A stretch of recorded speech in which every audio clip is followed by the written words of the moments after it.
By January, New York City will be paying its workers a $15 minimum wage for the first time.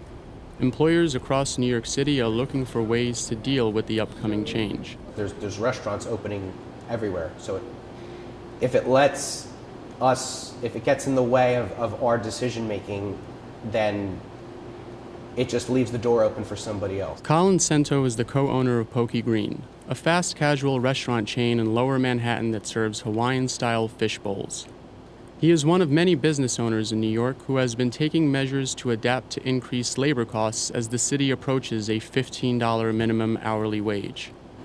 Obviously, next year, payroll is going to go up. So what we're doing is we're starting to look at the numbers and see if it goes up by X percent, how much of that percent do we have to cut or adjust somewhere else to maintain the same margins. Workers concerned over the increasing cost of living in New York began to demand a $15 wage in 2012. You know what I'm saying? And it's a struggle out here. You know what I'm saying? We have no help at all.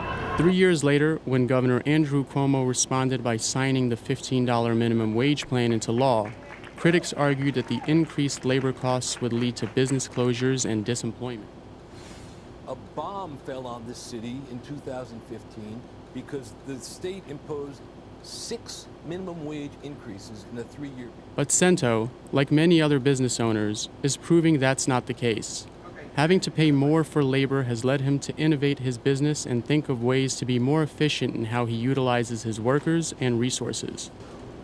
Switching our food suppliers to somebody that is more efficient, changing our point of sale system to potentially pass on the credit card cost to the consumer. Economist James Parrott has studied the impact of rising wages. You know, I look at that and I see that businesses are having to adapt and be more innovative, be more efficient. I tell a lot of people during lunch hour and dinner hour, our business turns into a logistics business. We know that during lunchtime and dinner time, we need a lot of people here because we have a lot of orders coming in.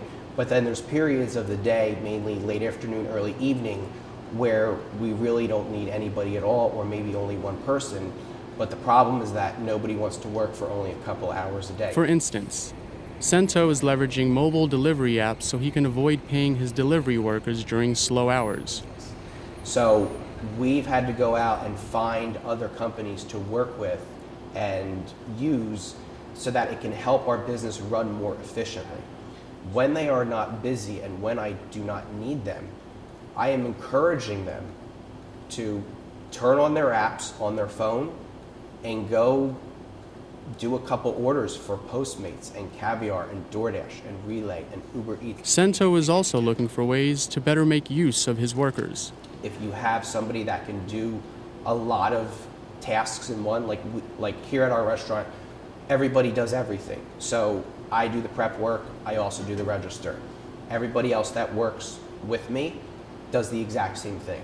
So we're able to change roles, whereas in another restaurant, somebody might be specified to one specific role and they might not be able to adapt to a changing role. But while these strategies have so far worked for Cento, fortunately, we have not had to lay anybody off, and because our business is growing, we don't foresee that. other business owners have not been so lucky. New things always presents a challenge. Carmen Rodriguez, owner of Brooklyn Cupcake in Williamsburg, believes workers deserve higher wages, but she's had trouble making it work.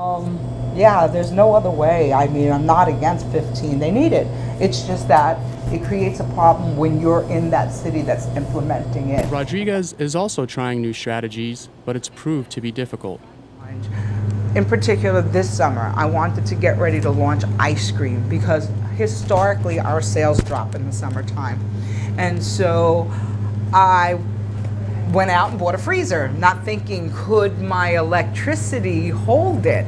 And the answer was no. This year, because of slumping sales over the summer, Rodriguez was forced to lay off 2 of her employees.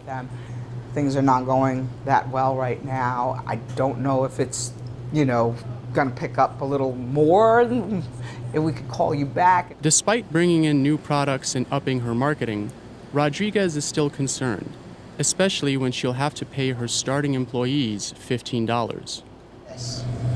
There could be an opportunity where it just doesn't work, and then there's no way that just me and my family could physically run this without the help of the people that are kind of around. So then it could mean closing your doors.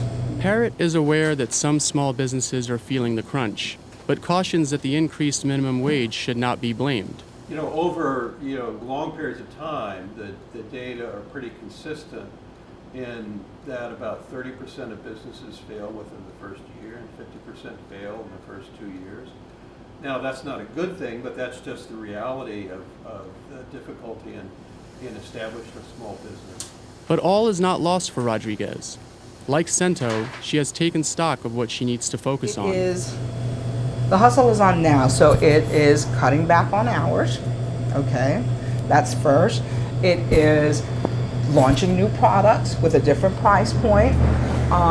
It is taking to social media a little bit more in hopes that, people remember, well, hey, we're here. Robert Brusco, an economist at his consulting firm Fact and Opinion Economics, says we haven't seen the full impact of minimum wage just yet. You can't tell that right now because the job market is too tight, and the minimum wage legislation is still, it's still taking effect and working its way through the system.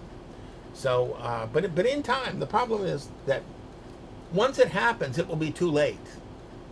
Because once a firm sees these things happening and realizes that they're not making it under this new cost structure, they will be taking decisions that will cost people jobs.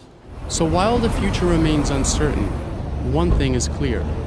In today's environment, businesses must rethink their strategies if they wish to remain profitable. I do think it has made us a better business because what this is doing is it's forcing restaurant owners to innovate.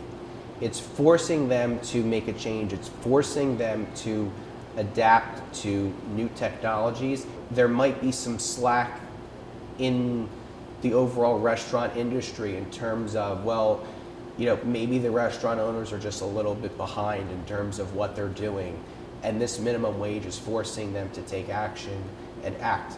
If wages went up to $20 an hour, then we'd have a much bigger problem.